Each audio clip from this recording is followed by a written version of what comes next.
भक्त्या माम विजानाति, उसमें ये नहीं लिखा नेता अभिमाम जानाति या अन्य लोगों के, भक्त ज्ञानी के विषय में भी नहीं लिखा। यहाँ तक कि अन्य लोगों, उन्होंने कहा जो भक्त है, जो सर्वधर्मान परित्यज्य कर चुका है, मन मना मद भक्तो मध्या जीवाम नमस्कुरु, भगवान बोलते हैं मुझे नमस्कार करो, मेरी पूजा करो, मेरे भक्त बनो। जो मूल धर्म ग्रंथ है भगवद गीता, केवल इसको पढ़ लीजिए, 4 वेद 18 पुराण 108 उपनिषदों का सार इसमें है, और जो अन्यत्र नहीं है वो भी गीता में है। तो इस जन्माष्टमी पर मैं आप सबको इस आत्मा की आवाज़ के माध्यम से बोलना चाहूँगा कि आप लोग इसमें संकल्प लीजिए कि मरने से पहले आप किसी भी कुल में हो, किसी वर्ण में हो, किसी धर्म में हो, चाहे आप मुस्लिम हो, चाहे आप ईसाई हो, चाहे आप सिख हो, चाहे आप बौद्ध हो, चाहे आप जैन हो, चाहे आप ब्राह्मण हो, चाहे आप क्षत्रिय हो, चाहे आप शूद्र हो, चाहे यवन हो, चाहे मलेच्छ हो, कोई भी क्यों ना हो, मरने से पहले गीता को पढ़ लीजिए। इसमें सब कुछ है, लेकिन टीचर की गाइडेंस में। क्या गीता का सादा गीता जिसको 45 मिनट में समझ करके जिसने बाबा की हत्या कर दी वो संत नहीं है? आपको अब उसे छत्री मान रहे हो? अर्जुन की मानसिकता को जानना पड़ेगा। संत का मतलब कोई वेश नहीं है, मानसिकता है, मानसिकता है। बिल्कुल। तो अर्जुन पक्का संत है।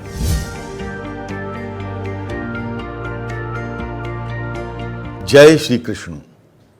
मित्रों, आज भाद्रपद के कृष्ण पक्ष की अष्टमी यानी जन्माष्टमी है, और अब से थोड़ी ही देर के बाद, कुछ ही घंटों के बाद पूर्णावतार का अवतरण होने वाला है। पूरा देश, पूरी दुनिया टकटकी लगाकर देख रही है कि घड़ी की सुइयां कब 12 बजाएंगी और कब नंदलाला जन्म लेंगे और भगवान श्री कृष्ण के जन्मोत्सव में पूरी दुनिया डूब जाएगी। आज आत्मा की आवाज़ में हम इसी विषय पर आपसे बात करने जा रहे हैं। भगवान श्री कृष्ण के बारे में, सनातन धर्म के बारे में, उनकी लीलाओं के बारे में, भक्ति योग, ज्ञान योग के बारे में, बहुत से बेहतरीन विषयों पर आज बहुत मज़ा आने वाला है, बहुत आनंद होने वाला है आपको हमारे इस इंटरव्यू में, इस पॉडकास्ट में। हमारे साथ हैं इस्कॉन लखनऊ के प्रभु अपरिमेय श्याम दास जी। प्रभु जी, हरे कृष्णा, बहुत स्वागत है आपका आत्मा की आवाज़ में। आपका तो पूरा जीवन ही कृष्णमय है, इस्कॉन पूरा कृष्णमय है। तो कौन है कृष्ण, क्या है कृष्ण? भगवान श्री कृष्ण एकमात्र परब्रह्म परम भगवान श्री कृष्ण हैं, जो कि सभी जीवों के परमपिता है। मनुष्यों के नहीं, पशुओं के, पक्षियों की, जितनी भी जीवात्माएं हैं, अनंत ब्रह्मांडों में अनंत जीवात्माओं के एकमात्र पिता भगवान श्री कृष्ण हैं, जिन्हें अल्लाह भी बोल सकते हैं, गॉड भी बोल सकते हैं और भगवान भी बोलते हैं। तो सब एक ही हैं, कोई अंतर नहीं है, एक ही हैं, वही हैं भगवान श्री कृष्ण, जो कि सबके परम पिता हैं, परम भगवान। अच्छा, जो आपने कहा कि वही अल्लाह हैं, वही गॉड हैं और वही परम पिता हैं, ये बात मतलब किस आधार पर आप कह रहे हैं? मतलब हमारे आत्मा की आवाज़ है ये, आज आत्मा की आवाज़ निकलने वाली है। जी जी जी, इस आधार पर कह रहा हूँ कि मानव तो एक ही है, खून एक है, जीवन एक है, शरीर एक है। वो तो हमने अलग अलग पंथ, अलग अलग विचारधाराओं के आधार पर अपनी अपनी एक अलग धार्मिक पहचान बना ली कि हम ईसाई हो गए, हम मुस्लिम हो गए, हम सिख हो गए, या हम जैन हो गए, हम बौद्ध हो गए। लेकिन वास्तविकता में तो हम सब सनातनी हैं, क्योंकि हम सब आत्मा हैं। और हम में से कोई भी व्यक्ति ये नहीं बोल सकता कि मैं आत्मा नहीं हूँ।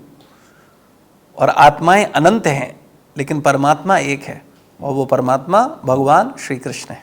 आपने आत्मा और परमात्मा की बात की प्रभु जी, मेरे मन में प्रश्न ये आ रहा है कि कहते हैं कि ये जन्म के बाद जन्म के बाद जन्म, पुनर्जन्म, अनेक जन्म, 100-200 जन्म हम ले चुके होंगे, 100-200 जन्म आप ले चुके होंगे, पता नहीं कितने हमें लेने हैं। हो सकता है आपको न लेना हो, आपका अंतिम जन्म हो, मुझे नहीं पता। लेकिन ये जन्म जन्मांतर का जो खेल है, ये खेल क्या है? ये चूँकि हम शरीर नहीं, हम आत्मा हैं, लेकिन हम अपने को शरीर मानते हैं, इसलिए हम ऐसा सोचते हैं कि शरीर में हमने जन्म लिया है और शरीर के बाद हम खत्म हो जाएंगे। तो हमारे आपको 100-200 नहीं, अनंत जन्म हो चुके हैं, और अनंत जन्म होंगे अगर हम इस जन्म मृत्यु जरा व्याधि के प्रोसेस को रोकेंगे नहीं। और इसको रोकना ही मोक्ष कहलाता है, निर्वाण कहलाता है। तो जो साधक साधना करके इस जन्म मृत्यु जरा व्याधि के चक्र से निकलने के लिए आराधना करते हैं वो मुक्त हो जाते हैं, और जो मुक्त नहीं होते हैं वो पुनः फिर जन्म लेते रहते हैं, फिर माँ के गर्भ में आते हैं, 9 महीने उल्टे लटकते हैं, कष्ट भोगते हैं, उसके बाद फिर जन्म होता है, फिर बूढ़े होते हैं, फिर बीमार होते हैं, फिर मर जाते हैं, फिर किसी माँ के गर्भ में जाके लटक जाते हैं, और ये क्रम निरंतर चलता रहता है। लेकिन वास्तविकता में हम हैं शरीर नहीं, हम आत्मा हैं, लेकिन अपनी पहचान अज्ञानता बस अपने नाम, अपनी जाति, अपने शरीर से कर रहे हैं। ये हमारी वास्तविक पहचान नहीं है। बड़ी बात आपने कही। तो ये जो जन्म जन्मांतर का खेल है, तो इसमें जो हमारे पूर्व जन्मों के कर्म हैं, जो ठीक पहले का जन्म है, ये जो जन्म है, इसका कोरिलेशन आपस में होगा, या कई जन्म जो हमने सैकड़ों अनंत जन्म लिए हैं, सब में हमने कुछ अच्छा कर्म कुछ बुरा कर्म किया होगा, तो टोटलिटी में उधर से पीछे आ रहा है, मतलब टोटल पैकेज का एक छोटा हिस्सा लेकर हम पैदा हुए हैं, या डायरेक्ट पिछले जन्म का इस जन्म में हमें अच्छा या बुरा मिल रहा है? टोटल पिछला जन्म भी है उसमें शामिल, और पहले के जो जन्म हैं वो भी शामिल है। अच्छा।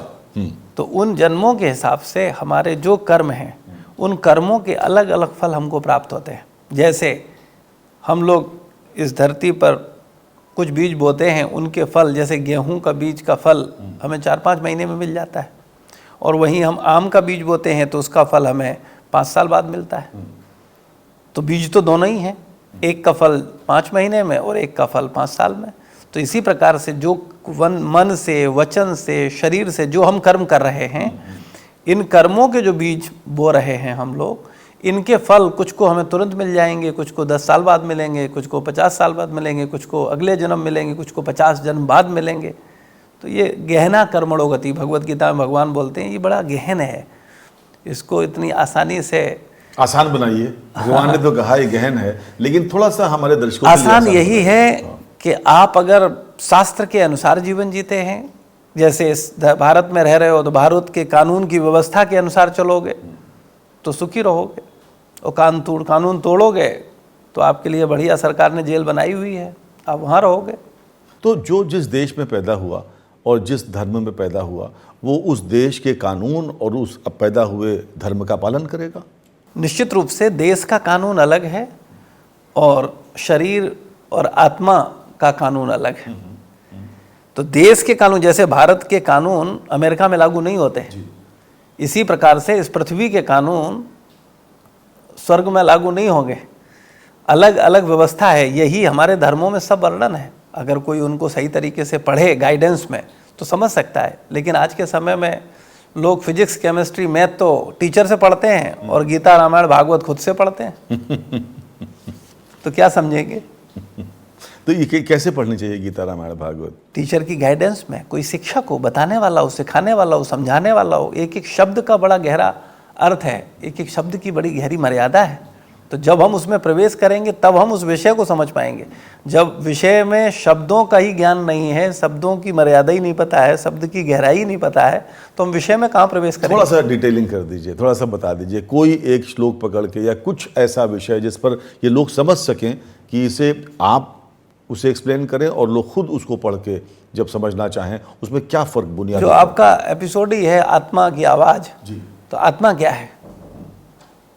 तो आत्मा शब्द है ना, हाँ। आपने इसका नाम दिया आत्मा की आवाज़। तो आत्मा क्या है? कॉन्शियसनेस, जो हमारा सूक्ष्म शरीर जिसे हम कहते हैं। नहीं, सूक्ष्म शरीर नहीं है। हमारे 2 शरीर हैं, एक स्थूल शरीर और एक सूक्ष्म शरीर, और एक मैं, अहम ब्रह्मास्मि, मैं ब्रह्म हूँ, मैं शरीर नहीं हूँ, मैं सूक्ष्म शरीर नहीं हूँ, मैं आत्मा हूँ, मैं हमेशा से हूँ और हमेशा रहूँगा। तो वास्तविकता में जो मैं हूँ, वो मैं जो देख रहा हूँ ये मैं नहीं हूँ। ये तो स्थूल शरीर हुआ, ये स्थूल शरीर है।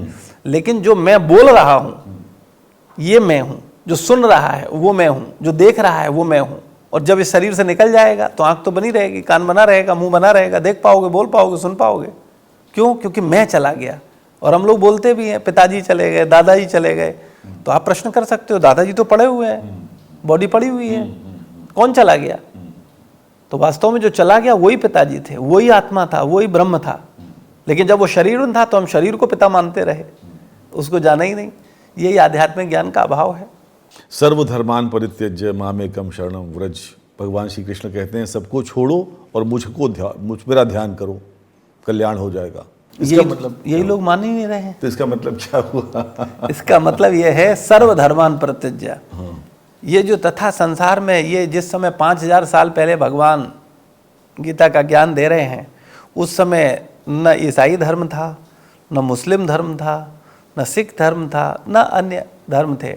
तो इन धर्मों की बात नहीं हो रही है, वरना आप सोचें कि भगवान कह रहे हैं इनको छोड़ो। उस समय ये थे ही नहीं, एकमात्र सनातन धर्म था। भगवान बोल रहे हैं कि ये जो हमारी देश के प्रति आसक्ति है, परिवार के प्रति आसक्ति है, भौतिक शारीरिक संबंधों के प्रति जो शारीरिक धर्म है, भगवान बोलते इन धर्मों को छोड़ो और अपने जो आत्म धर्म है उसको निभाओ।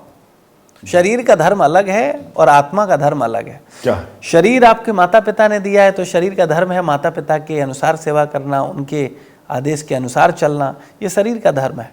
आपने विवाह किया है तो पत्नी की देखभाल करना, बच्चों की केयर करना, ये आपका धर्म है। लेकिन जब बात आती है आत्मा के धर्म की, तो आत्मा को किसी ने जन्म नहीं दिया है। आपकी आत्मा को आपके माता पिता ने जन्म नहीं दिया है। तो आत्मा परमात्मा का अंश है। तो आत्मा का कर्तव्य है परमात्मा का भजन करना, उनके प्रति अपने को समर्पण करना। तो जो व्यक्ति परमात्मा को समर्पण करता है वो व्यक्ति ये जन्म मृत्यु जरा व्याधि के बंधन को छोड़ देता है। तो भगवान बोलते हैं सर्वधर्मान परित्यज्य। अगर तुम्हें इस भौतिक जगत से निकलना है, अगर तुम्हें संसार के झूठे संबंधों से बाहर निकलना है, तो मुझे समर्पण कर दो, मेरी भक्ति में आ जाओ और संसार के बंधनों से मुक्त हो जाओ। अच्छा, दो चीज़ें कही जाती हैं, एक भक्ति मार्ग और एक ज्ञान मार्ग, और दोनों का ही उद्देश्य मुक्ति ही है संभवतः। तो भक्ति मार्ग यानी कि जो भक्ति, प्रेम, स्नेह और भजना भगवान को, और ज्ञान जहाँ बुद्धि, तर्क और इस तरह की चीज़ें प्रयोग की जाएँ, उसके माध्यम से शिक्षा ग्रहण की जाए। दोनों में आसान शब्दों में मैं चाहूँगा कि आप दोनों में अंतर बताएं कि भक्ति और देखिए, ज्ञान का लक्ष्य है मुक्ति। दोनों का, भक्ति का भी लक्ष्य मुक्ति नहीं, भक्ति का लक्ष्य मुक्ति नहीं है। अच्छा, भक्तों की भक्ति की मुक्ति दासी है। भक्ति की मुक्ति दासी है। अच्छा, हाँ। तो ज्ञानी मुक्ति चाहता है, भक्त मुक्ति नहीं चाहता। अच्छा, भक्त भगवान से प्रेम करता है, वो प्रेम चाहता है, वो सेवा चाहता है, उसे मुक्त नहीं होना है, उसे भगवान से प्रेम करना है, प्रेममयी सेवा करनी है। तो भक्ति का मतलब है प्रेममयी सेवा, और मुक्ति का मतलब है मुक्त होना। जबकि भक्ति मुक्त होने के बाद होती है। अच्छा, भक्ति मुक्ति होने के बाद होती है, होने के बाद होती है। हाँ। अभी जो हम भक्ति कर रहे हैं वो हम भक्ति तो अपने अनर्थों के साथ कर रहे हैं, लेकिन जब हम इन अनर्थों से मुक्त होंगे तब वास्तविकता में हम भक्ति कर पाएंगे। अभी हम लोग भक्ति कर नहीं रहे, बोल देते हैं भक्ति, लेकिन वास्तविकता में ये अभी साधन भक्ति है, ये प्रेमा भक्ति नहीं है। प्रेमा भक्ति के लिए जब हम मुक्त होंगे इन अनर्थों से, इन सांसारी संबंधों से, सांसारी आसक्तियों से, तब हम भक्ति कर पाएंगे। लेकिन दुनिया में रहते हुए, दुनिया के छल प्रपंचों में रहते हुए, गृहस्थ आश्रम में रहते हुए, किस तरह से आदमी भक्ति की उस पराकाष्ठा को पाएगा? ये छल प्रपंच, ये संसार के जो संबंध हैं, ये सुख देते हैं कि दुख देते हैं? दोनों ही देते हो। दोनों ही देते हैं। हाँ। लेकिन व्यक्ति आनंद में नहीं जाना चाहता, इन्हीं सुख दुख में फंसा रहता है। आनंद एक शब्द है जी, और वो आनंद इस सुख दुख से ऊपर का शब्द है। आनंदमय कोश शब्द जो है आनंद, इसको अगर समझेंगे, जैसे सुख का विलोम दुख है जी, है ना, रात का विलोम दिन है जी, तो आनंद का विलोम कष्ट हो सकता है? कष्ट नहीं, आनंद कोई विलोम है क्या? है ही नहीं, है ही नहीं। आनंद वो अवस्था है जिसका विलोम हो नहीं सकता। आनंद मतलब आनंद में पहुंचने के बाद आप कभी दुखी होंगे ही नहीं। लेकिन हमें ये ज्ञान ही नहीं है, तो आज हम लोग आनंद के लिए प्रयास ही नहीं कर रहे, हम तो सुख के लिए प्रयास कर रहे हैं, और इसीलिए दुखी है। भाई, आपने विवाह किया किस लिए? सुखी होने के लिए कि दुखी होने के लिए? अब उत्तर हम देंगे आनंद प्राप्त करने के लिए। नहीं, विवाह आनंद के लिए नहीं होता है, विवाह सुख के लिए लेते हैं और परिणाम में दुख मिलता है। जो आपका भी यही मानना है क्या? अगर मानना है तो कमेंट बॉक्स में ज़रूर बताएं। अच्छा, हमें आप बताएं, भगवान श्री कृष्ण की जो शिक्षाएं हैं, जो गीता है, बहुत से मैनेजमेंट इंस्टीट्यूट में पढ़ाई जा रही है। उनका रणनीतिक कौशल, उनकी निर्णय लेने की क्षमता, सब कुछ हम चाहते हैं कि आप युवाओं को के बारे में, युवाओं को संबोधित करते हुए युवाओं के लिए गीता में क्या है उसके बारे में थोड़ा सा बताएं। गीता में जीवन जीने की कला है, गीता में जीवन का उद्देश्य है, गीता में जीवन का सार है और गीता में हर प्रश्न का जवाब है। आप देखेंगे जितने भी महापुरुष हुए हैं, कोई ऐसा महापुरुष नहीं है जिसने गीता को न पढ़ा हो, गीता को किसी गुरु या किसी महापुरुष की सानिध्य में जाके न समझा हो। तो गीता एक ऐसा ग्रंथ है जो आपको जीवन जीने की कला सिखाता है। और अगर कोई व्यक्ति गीता को नहीं पढ़ता तो वो मानव जीवन उसका व्यर्थ चला जाता है। हालांकि हम लोगों ने भौतिक शिक्षा को नहीं बांटा है, वो सब पढ़ते हैं। आपने कभी मुस्लिम मैथ शब्द नहीं सुना होगा, है ना, या ब्रिटिश फिजिक्स या क्रिश्चियन फिजिक्स, हाँ नहीं सुनी होगी। तो भौतिक शिक्षा सब लेते हैं, मुस्लिम भी मैथ पढ़ता है, फिजिक्स पढ़ता है, केमिस्ट्री पढ़ता है, ईसाई भी पढ़ते हैं। लेकिन जब बात धर्म की आती है, धार्मिक शिक्षा की आती है, तो हम लोग भेद करते हैं। जैसे भौतिक शिक्षा में हम भेद नहीं कर रहे हैं, ऐसे आध्यात्मिक शिक्षा में भी भेद नहीं करना चाहिए। प्रत्येक मनुष्य को गीता पढ़नी चाहिए। ये गीता पशुओं के लिए नहीं है, पक्षियों के लिए नहीं है, ये गीता मनुष्यों के लिए है। और जो भी मनुष्य है वो चाहे किसी भी पंथ में विश्वास रखता हो, किसी भी विचारधारा में विश्वास रखता हो, उसको गीता जी को जरूर पढ़ना चाहिए। इससे उसके जीवन को दिशा मिलेगी। मित्रों, आज हम प्रभु अपरिमेय श्याम दास जी से बात कर रहे हैं, जो इस्कॉन लखनऊ के प्रमुख हैं और बहुत बहुत सरल भाषा में वो हमको अपनी बातें समझा रहे हैं, हम सब आत्मा की आवाज़ के दर्शकों को। गीता जब भी पढ़ने की बात आती है तो गीता बहुत लोगों ने लिखी, अनेक क्रांतिकारियों ने लिखी, अनेक धर्माचार्यों ने लिखी। गीता प्रेस गोरखपुर की बड़ी मशहूर है, लेकिन जब पढ़ने बैठे तो उसका अर्थ समझ में नहीं आता। तो गृहस्थों के लिए आसान भाषा में या बच्चों के लिए, नौजवानों के लिए कौन सी गीता उन्हें पढ़नी चाहिए, किसका भाष्य या किसकी लिखी? देखिए, गीता तो एक ही है जो भगवान कृष्ण ने अर्जुन को कही। अब जो जिस भावना का है उसने उसको पढ़ के उस भावना में अपना विचार दे दिया। भाई कोई क्रांतिकारी है तो उसने क्रांतिकारी मूड में उसको समझा, कोई बिजनेसमैन है तो उसने बिजनेसमैन दृष्टि से उसको समझा, कोई व्यक्ति भगवान की शरण में है, भक्ति कर रहा है, ज्ञान मार्गी है तो उसने उसको ज्ञान का ही स्वरूप समझा। लेकिन वास्तविकता में गीता का जो असली अर्थ है वो गीता सुनाने वाले भगवान से चली आने वाली गुरु परंपरा में जो आचार्य हैं, जो गुरुजन हैं, वही आपको सही बात बता सकते हैं। गीता की टीका तो कोई भी कर दे। किसी ने भी अगर संस्कृत की नॉलेज रखता है या संस्कृत में पीएचडी की है तो वो अपना उसके आधार पर विचार रख सकता है। जैसे कई महापुरुषों ने या कई राजनीतिज्ञों ने या कई लोगों ने अपने अपने विचार दिए हैं, तो वो अपने विचार दे सकते हैं। लेकिन गीता का जो असली समझ है वो केवल भगवान से चली आने वाली परंपरा का भक्त ही समझ सकता है। भगवान भगवत गीता में बताते भी हैं। भगवत गीता के 18वें अध्याय के 55वें श्लोक में बताते हैं, भक्त्या माम विजानाति। उसमें ये नहीं लिखा नेता अभिमाम जानाति या अन्य लोगों के, भक्त ज्ञानी के विषय में भी नहीं लिखा। यहाँ तक कि अन्य लोगों, उन्होंने कहा जो भक्त है, जो सर्वधर्मान परित्यज्य कर चुका है, जो सब छोड़ करके भगवान कृष्ण की शरण ले चुका है, ऐसा व्यक्ति गीता को समझने का अधिकारी है। और जिसने प्रमाणित गुरु परंपरा की शरण में रह करके गुरु चरणों में बैठ करके गीता को समझाओ। जैसे अगर आपको मैथ सीखनी हो तो आप मैथ किससे सीखेंगे? जिसने खुद से मैथ सीखी है उससे मैथ सीखेंगे, या जिसने अपने प्रमाणित टीचर से मैथ सीखी है उससे मैथ सीखेंगे? मेरा आपसे प्रश्न है, आप मैथ किससे सीखेंगे?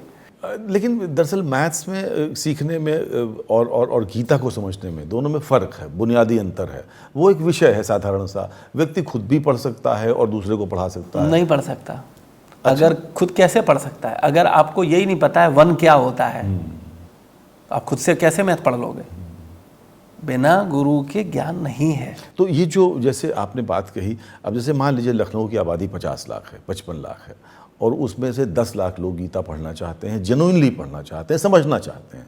तो आप कह रहे हैं किसी गुरु के माध्यम से ही पढ़ो, तो लखनऊ में इतने गुरु ही नहीं मिलेंगे जो 10 लाख लोग जाकर उनसे गीता पढ़ सकें, समझ सकें, तो क्या वो उनका जीवन तो बेकार हो गया? निश्चित रूप से अगर आप किसी गुरु के सानिध्य में गीता नहीं पढ़ेंगे, टीचर की गाइडेंस में नहीं पढ़ेंगे, तो आप उसको समझ ही नहीं पाएंगे। तो क्या किया जाए ऐसी स्थिति में? तो इसीलिए हम इसकी व्यवस्था कर रहे हैं। आजकल सोशल मीडिया का जमाना है, आज आप लाखों लोग नहीं करोड़ों लोग पढ़ सकते हैं। और मैं सिखा रहा हूँ आपको जो अपने यूट्यूब चैनल के माध्यम से, अपरिमेय श्यामदास जो यूट्यूब चैनल है उस पर मैं एक एक श्लोक हर संडे सिखा रहा हूँ।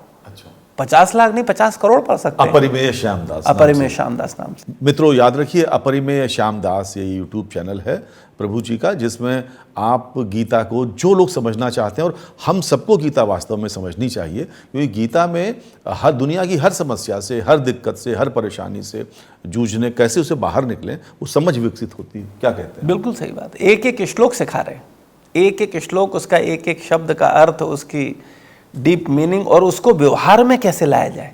क्या 5000 साल पहले भगवान के द्वारा दिया हुआ ज्ञान आज वर्तमान समय में प्रासंगिक है या अपने जीवन में उतारा जा सकता है? तो मैं तर्क के साथ, उदाहरणों के साथ, वर्तमान परिस्थिति के साथ आप सबको समझा रहा हूं कि अगर आप उसे समझेंगे तो आप उसके आधार पर अपना जीवन जी के आनंद को प्राप्त कर सकते हैं। हम चाहते हैं एक श्लोक जो आपको बहुत अच्छा लगता है और आप चाहते हो कि वो सब लोग सुने और उसका अर्थ जाने प्रासंगिकता के साथ, तो अगर आप मन मना मत भक्तो मध्या जीवाम नमस्कुरु। भगवान बोलते हैं मुझे नमस्कार करो, मेरी पूजा करो, मेरे भक्त बनो, इससे तुम्हारा कल्याण होगा। डायरेक्ट कमांड, सीधा। क्योंकि ये केवल पिता ही बोल सकता है। पिता अपने पुत्र को बोल सकता है, ए, जो मैं कह रहा हूं वो करो, ये और कोई नहीं बोलेगा। चाचा नहीं बोलेंगे, ताऊ भी नहीं बोलेंगे, मौसा भी नहीं बोलेंगे, ये अधिकार केवल पिता को है। मैं जो कह रहा हूं वो करो। तो भगवान बोल रहे हैं मेरे भक्त बनो, मेरी पूजा करो, मुझे नमस्कार करो, और तुम इन बंधनों से मुक्त होकर मेरे पास अपने घर वापस आओ। बहुत हो गया तमाशा, इधर उधर भटकना बहुत हो गया 84 लाख योनियों में, अब निकलो यहाँ से, अपने घर वापस आओ। अच्छा, एक प्रश्न और उठता है। कुछ लोग कहते हैं कि नहीं, हमें मुक्ति नहीं चाहिए, हमें पुनः किसी अच्छे घर में जन्म लेना है और जीवन के सुख भोगने हैं, और ये मनुष्य, क्योंकि कहते हैं देवता भी जब सुख भोगना हो तो मनुष्य योनि में आना पड़ता है। नहीं नहीं, ये गलत है, लोगों को कुछ पता ही नहीं है। अच्छा, असली सुख यहाँ कहाँ है? स्वर्ग लोक में, इस भौतिक जगत से कई गुना ज्यादा सुख है। और स्वर्ग लोक से भी ऊपर सुख सत्य लोक में, जो ब्रह्मा जी का लोक है, और उससे भी कई गुना सुख ब्रह्म ज्योति में है, मुक्ति में है। और उससे कई गुना ज्यादा सुख भक्ति में है, जो वैकुंठ लोक की भक्ति है। और उससे कई गुना ज्यादा सुख भगवान की प्रेम भक्ति में। मैं चाहता हूँ एक एक करके सबके बारे में खुलासा हो। आज पृथ्वी लोक के ऊपर आपने कहा इससे अधिक सुख, स्वर्ग लोक, वहां क्या है? स्वर्ग लोक में हर चीज का टाइम पीरियड बढ़ जाता है। और वहाँ पर शास्त्र में जो वर्णन है कि वहाँ पर आपको, जैसे यहाँ आम खाते हो आप, अब देसी आम भी है, ठीक है ना, और अल्फेंजो भी है, और हर आम का अपना एक अलग स्वाद है। और एक आम ऐसा भी है जिसे वो लोग पसंद नहीं करते, तो है तो आम ही, लेकिन आम की वैरायटी में अंतर है। इसी प्रकार से जो स्वर्ग का सुख है, वो भौतिक जगत का सुख है, यहाँ का सुख से वहाँ का सुख कई गुना अधिक है। उदाहरण के लिए थोड़ा एक्सप्लेन करें। उदाहरण के लिए, जैसे फॉर एग्जाम्पल इसको ऐसे समझ सकते हैं कि भौतिक जगत में कोई भी सुख लेते हो उसकी एक लिमिट है। जैसे आपने एक आम खाया, तो अगर आप आम खा रहे हो तो आम का स्वाद यहाँ तक आएगा तब नहीं मिलेगा, यहाँ रहेगा तब भी नहीं मिलेगा, जीवा पर जाएगा, जीवा पर बस रहा जितनी सेकंड उतनी देर मिला, इधर आ गया फिर खत्म, तो स्वाद तो उतना ही मिला ना। तो कहने का मतलब है यहाँ जो टाइम है वो टाइम फ्रेम कम है, और वहां पर यही टाइम फ्रेम अधिक है। तो यानी वही आम का स्वाद आप कई घंटों ले सकते हैं, कई वर्षों ले सकते हैं। वो सुख है कि आनंद है? वो सुख है। स्वर्गलोक, स्वर्ग में भी सुख है, सत्यलोक में भी सुख है। वो सत्यलोक के बारे में कुछ बताएं। सत्यलोक मतलब ब्रह्मा जी का लोक, जो कि इस ब्रह्मांड का सर्वोच्च लोक है। 14 लोक हैं, जिनमें पृथ्वी मध्य में है, इससे नीचे लोक है, उससे ऊपर लोक है। जो ऊपर सबसे और सर्वोच्च लोक है वो सत्यलोक है, जिसको ब्रह्मा जी का लोक बोला जाता है। और उस ब्रह्मा जी के लोक के ऊपर, जिस ब्रह्मांड का सर्वोच्च लोक जहाँ ब्रह्मा जी हैं, तो वहाँ सर्वोच्च सुख भी होगा। भाई कॉमन सेंस की बात है, एक सर्वेंट है और इसका मालिक है, तो सर्वेंट से मालिक का सुख ज्यादा होगा। बिल्कुल। तो सेम ऐसे ही इस ब्रह्मांड के जो रचयिता हैं ब्रह्मा जी हैं। बिल्कुल। तो ब्रह्मा जी का जो घर है, वो जहाँ रहते होंगे, वो जहाँ रह रहे हैं सत्यलोक, वहां पर जो सुख है वो स्वर्ग लोक के सुख से कई गुना अधिक है। और ब्रह्मा जी भी चूंकि भगवान के दास हैं, तो भगवान का जो लोक है वो वैकुंठ लोक है। उसके ऊपर। हाँ, तो वहाँ वो सुख, अब ब्रह्मा जी का जो सुख है उससे उनके जो स्वामी का सुख है वो जाहिर सी बात है, लेकिन वहां सुख नहीं है, वहां फिर आनंद है।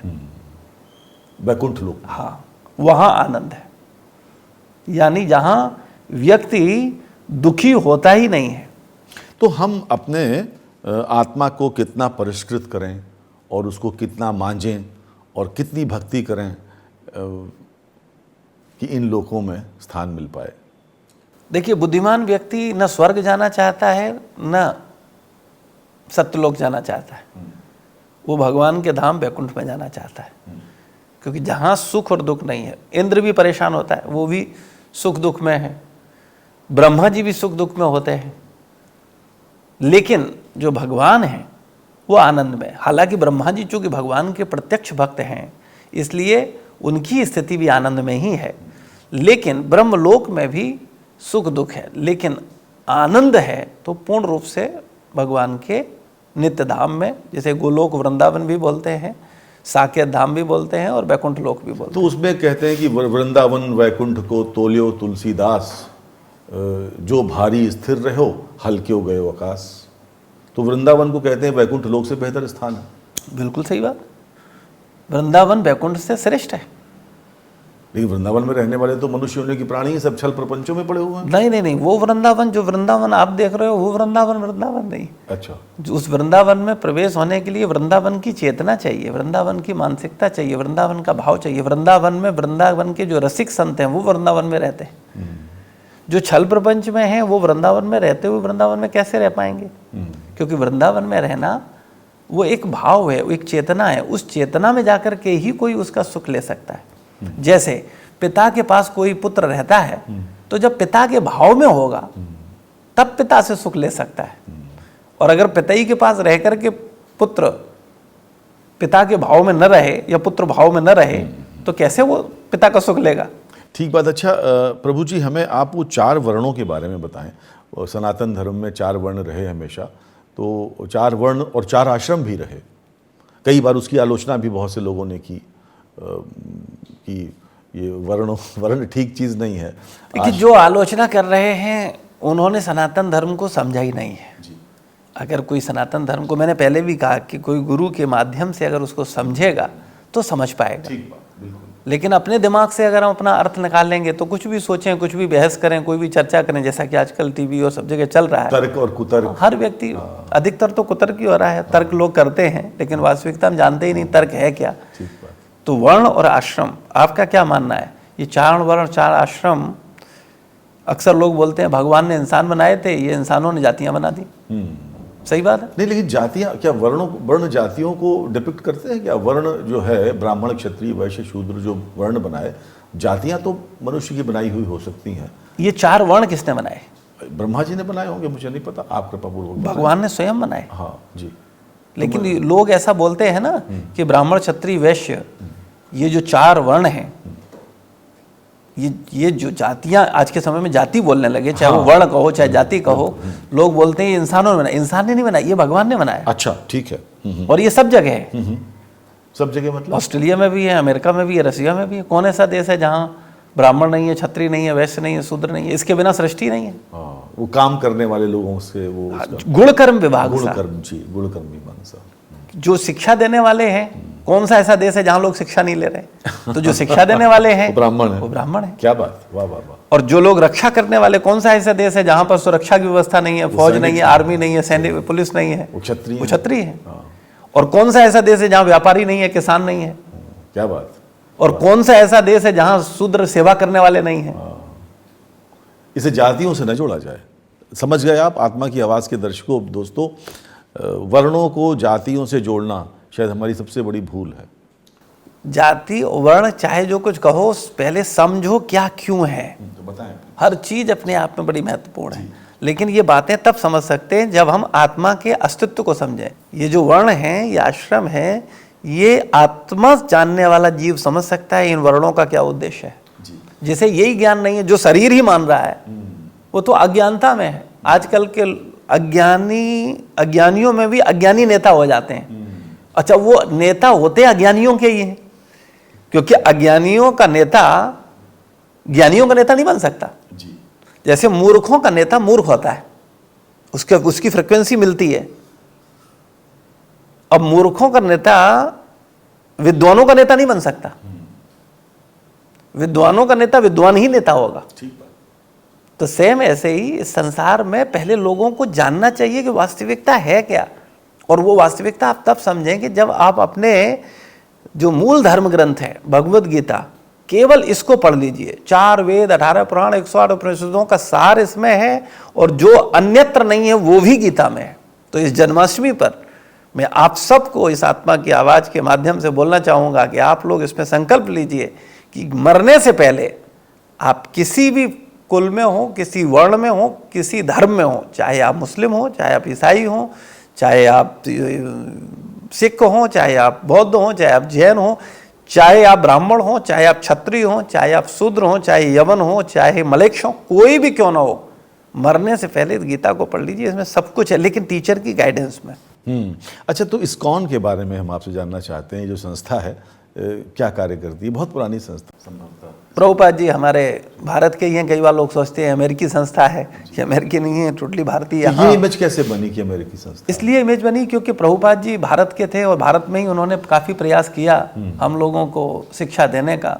लेकिन हम लोग चमत्कार को नमस्कार करने वालों में से हैं। हम ज्ञान को नमस्कार नहीं करते, हम बौद्धिक, हम आध्यात्मिक शिक्षा को प्रणाम नहीं करते, हम चमत्कार को प्रणाम करते हैं। यानी हमारे सामने एक आध्यात्मिक शिक्षक से ज़्यादा महत्वपूर्ण एक जादूगर है। लेकिन अध्यात्म जादू नहीं है, अध्यात्म एक शिक्षा है। लेकिन आप ये वक्तव्य दे रहे हैं उस देश में बैठकर जिस देश की 5000 वर्ष पुरानी, 10,000 वर्ष पुरानी एक परंपरा रही है, जो ऋषियों का देश रहा है। अगर ये चमत्कार को नमस्कार हम कर रहे होते तो क्या ऋषि यहाँ जन्मते और शिक्षा प्रदान करते लोगों को? नहीं, मैं उस समय की मैं ये बात नहीं कर रहा। बहुत सारे लोग हैं जो शिक्षा को समझते हैं और उसको स्वीकार करते हैं। आप आधुनिक परिवेश में ऐसा, जो वर्तमान परिवेश में लोगों की मानसिकता है कि लोग आध्यात्म का मतलब चमत्कार मानते हैं, तो उनके लिए है कि आध्यात्म चमत्कार नहीं है, आध्यात्म एक ज्ञान है, एक शिक्षा है, और उसको क्रमबद्ध तरीके से लिया जा सकता है और अपने जीवन को उत्कृष्ट किया जा सकता है, अपनी चेतना को उठाया जा सकता है। जी। तो महाराज जी प्रभुपाद जी विदेश चले गए। हाँ, तो प्रभुपाद जी ने यहाँ प्रयास किया, लेकिन यहाँ के लोगों ने बहुत ज़्यादा उनको गंभीरता से नहीं स्वीकार किया। लेकिन उनके गुरु का आदेश था, क्योंकि प्रभुपाद जी की अंग्रेजी भाषा बहुत अच्छी थी, तो प्रभुपाद जी ने अंग्रेजी में श्रीमद् भागवतम का टीका किया। अच्छा। तो उस समय ये सोचा ही नहीं जा सकता था कि भागवत और पूरी दुनिया के लोग पढ़ेंगे। भाई, लोग तो फिजिक्स, केमिस्ट्री और आधुनिक विज्ञान को ही प्रधानता दे रहे थे। किस कालखंड की बात है? प्रभुपाद जी के द्वारा जो भागवत लिखी गई लगभग आज से 50 साल पहले।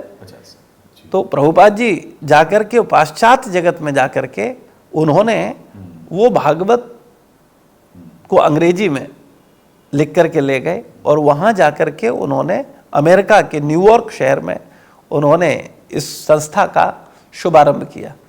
तो चूंकि वहाँ पर शुभारंभ हुआ, इसलिए लोगों को लगता है कि अमेरिकी संस्था है, लेकिन इसकी स्थापना करने वाले जो हैं वो प्रभुपाद जी हमारे भारत के ही हैं। जी। किस प्रांत के थे वो? बंगाल। अच्छा। चैतन्य महाप्रभु, कलकत्ता।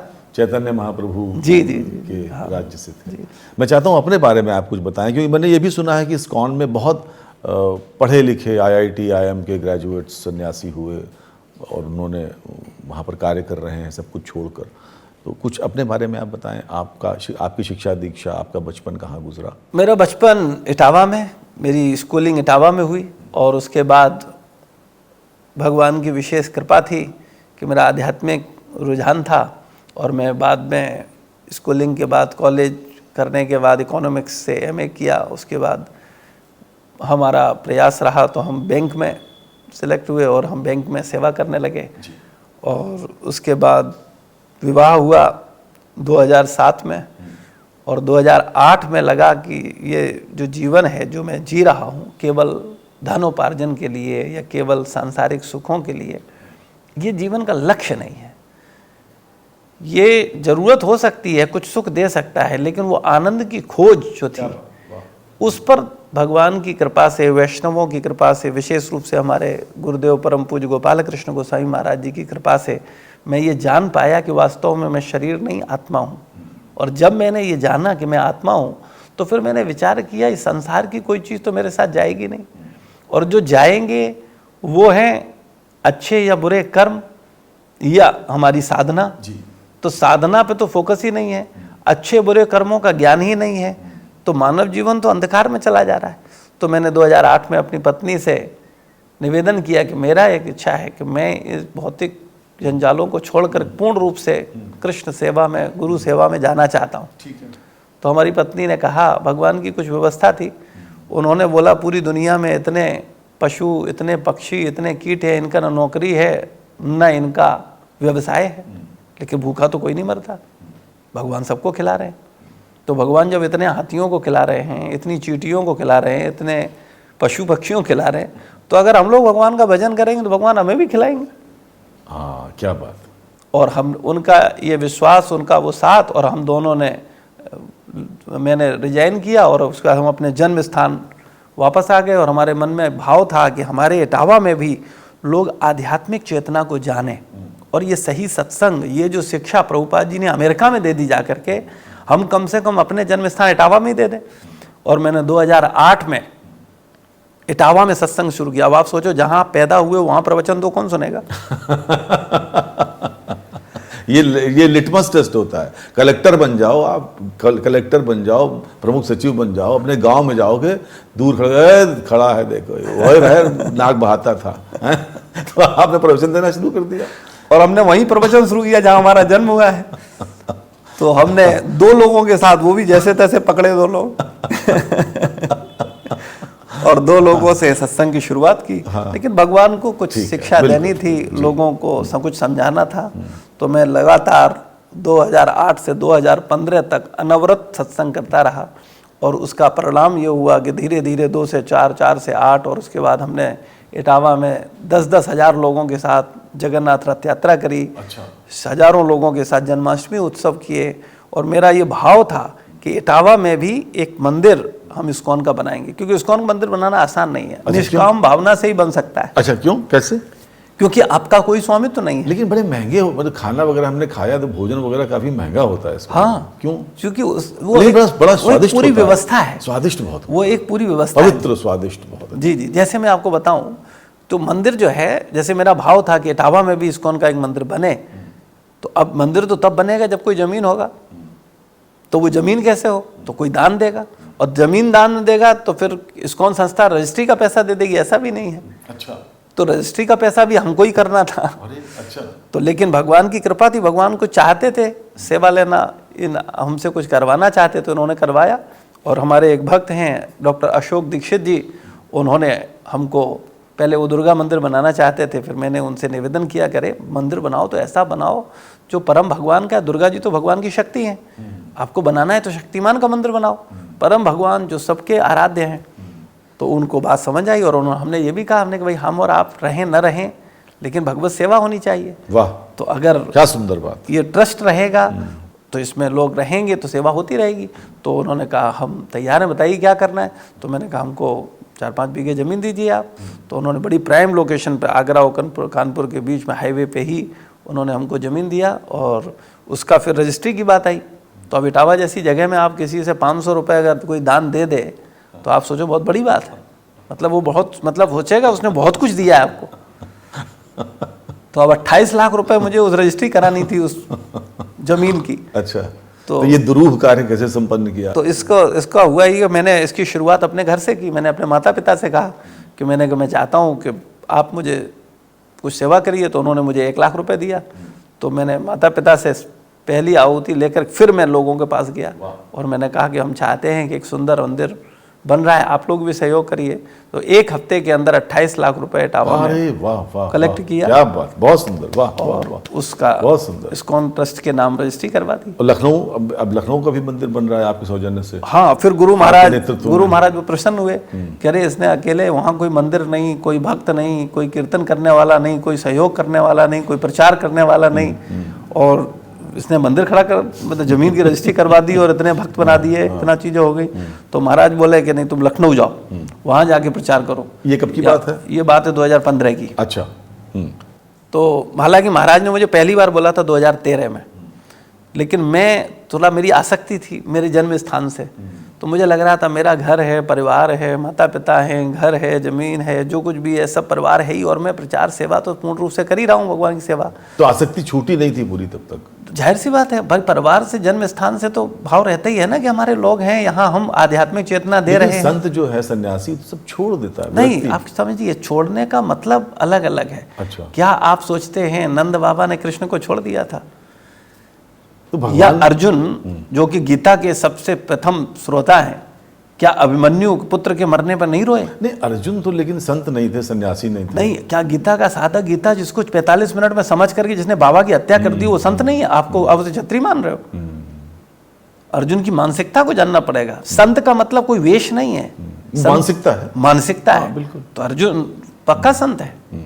अर्जुन कोई, आप उसे वो मत सोचिए कि वो संत नहीं। हमारी नज़र में एक्चुअली यही छोटे छोटे शब्द हैं जिनके अर्थ हमें नहीं पता है, हम समझते ही नहीं है इनकी मर्यादा क्या, इनकी गहराई क्या, क्या संत होता है। मेरा प्रश्न दूसरा था। मेरा प्रश्न ये था कि जब आपने एक बार भगवान की शरण में चले गए और आपने कहा कि अब सांसारिक जितनी भी चीज़ें हैं उनसे दूर रहना है और भगवत प्रचार करना है। जी बिल्कुल। तो वो जो कॉर्ड होती है कट कर देता है इंसान। मैंने बहुत से सन्यासियों को देखा जो अपने मूल स्थान पर लौटकर गए ही नहीं। हाँ, लेकिन मेरे मन में ये भाव आपके साथ ऐसा नहीं हुआ? ऐसा नहीं हुआ। मैं वही प्रश्न मेरा बहुत अच्छा प्रश्न है। तो ऐसा नहीं कि मुझे कुछ पता नहीं, थोड़ा उसका कारण ये है कि मूल चीज यही है कि वहां मैं क्यों नहीं गया, क्योंकि मेरे मन में भाव था कि ये जो लोग हैं ये भी भगवत भजन में लगे हैं। हाँ, क्यों नहीं, क्योंकि जन्म स्थान है, ये मेरे हैं, इनको हम भगवान की सेवा में लगाएं, इनको हम आध्यात्मिक चेतना दें, इनका कल्याण हो। जैसे आपके पास कोई सबसे अच्छी चीज हो तो आप क्या सोचते हो, मुझसे जो प्रेम करने वाले हैं, मेरे लोग हैं, इनको हम दे दें। तो इसी भावना के आधार पर मेरा भाव था कि हम वहाँ करें। लेकिन गुरु महाराज की इच्छा थी, वो कहले इटावा की आबादी 4 लाख है, तो यहाँ कम लोगों को यहाँ चीज़ें होंगी, लेकिन हम चाहते हैं कि तुम लखनऊ जा करके इसको और लोगों तक दो। तो गुरु महाराज ने मुझे 2013 में बोला कि तुम लखनऊ की जिम्मेदारी संभालो, लेकिन मैं थोड़ा क्या बोलेंगे, अल्पज्ञ या कमबख्त शिष्य था, जिसके कारण मुझे लगा कि नहीं, मेरी आसक्ति, मेरा परिवार या मेरा समाज या मेरा घर, यहाँ मैं करूँ। लेकिन तो मैंने कहा हाँ महाराज जाऊँगा। लेकिन फिर महाराज ने फिर मुझे 14 में बोला, तो मुझे लगा कि गुरु महाराज बोल रहे हैं और मुझे जाना चाहिए। एक्चुअली गुरु जानते हैं कि उन्हें क्या करना है। बिल्कुल। तो मेरी जो आसक्ति थी उसको भी उन्होंने काट दिया। उन्होंने कहा नहीं तुम जाओ, मैं तुम्हें लखनऊ जिम्मेदारी दे रहा हूँ, तो वहाँ पर जा करके सेवा करो और वहाँ पर आध्यात्मिक चेतना दो और वहाँ भव्य मंदिर बनाओ। तो फिर गुरु महाराज के आदेश पे फिर मैंने 2015 में फाइनल डिसीजन लिया और मैंने लखनऊ का काम शुरू किया। वहाँ पर अनुरोध किया कि भाई अब मुझे आप परमिशन दीजिए और फिर मैं इधर आकर के भगवान की सेवा में। बहुत सुंदर बातें हुई आज। मित्रों, अभी हाल में एक घटना हुई लंदन में, जो इस्कॉन का भोजनालय है, इस्कॉन मंदिर का, गोविंदा, वहाँ पर एक व्यक्ति KFC से चिकन लेकर गया और वहाँ उसने उस शाकाहारी भोजनालय में, उस मंदिर जैसे भोजनालय में उस मांसाहार को न सिर्फ खाया बल्कि लोगों को ऑफर भी किया। ऐसी घटनाएं जब होती हैं तो प्रशासन, आपका इस्कॉन का प्रशासन या पुजारी या इस्कॉन के जो भद्र लोग हैं, लोग कैसे रिएक्ट करते हैं? हम लोग, क्योंकि हर तरह के लोग संसार में हैं, अब कोई भी व्यक्ति कहीं पे कुछ भी कर सकता है। जैसे कोई मंदिर है, अब मंदिर के अंदर हम लोग प्रयास करते हैं कि कोई व्यक्ति एक अपनी प्रॉपर वेशभूषा में आए, प्रॉपर नशा न करे। लेकिन कई बार क्या होता है, हमको नहीं पता चलता, अब कोई शराब पी के आ गया तो अब आ गया, क्या कर सकते हैं, क्योंकि हम फौजी नहीं हैं कि हम उसे मारने लगें। हम उससे निवेदन करते हैं कि देव स्थान है, आपको ऐसा नहीं करना चाहिए। लेकिन ये तो सामने वाले की कॉन्शियसनेस होनी चाहिए कि हम कहाँ जा रहे हैं और किस मूड में जा रहे हैं। तो अगर हमारे गोविंदा रेस्टोरेंट में प्याज लहसुन भी नहीं बनता, ऑनियन गार्लिक भी नहीं बनता है, तो वहाँ अगर कोई जाकर के नॉनवेज दे रहा है या खिला रहा है तो ये उसकी चेतना खराब है। वो नहीं सोच रहा है कि उसे वो क्या कर रहा है, क्योंकि जो भक्त हैं वो तो जानेंगे कि हाँ ये उचित नहीं है, तो वो तो नहीं करेंगे।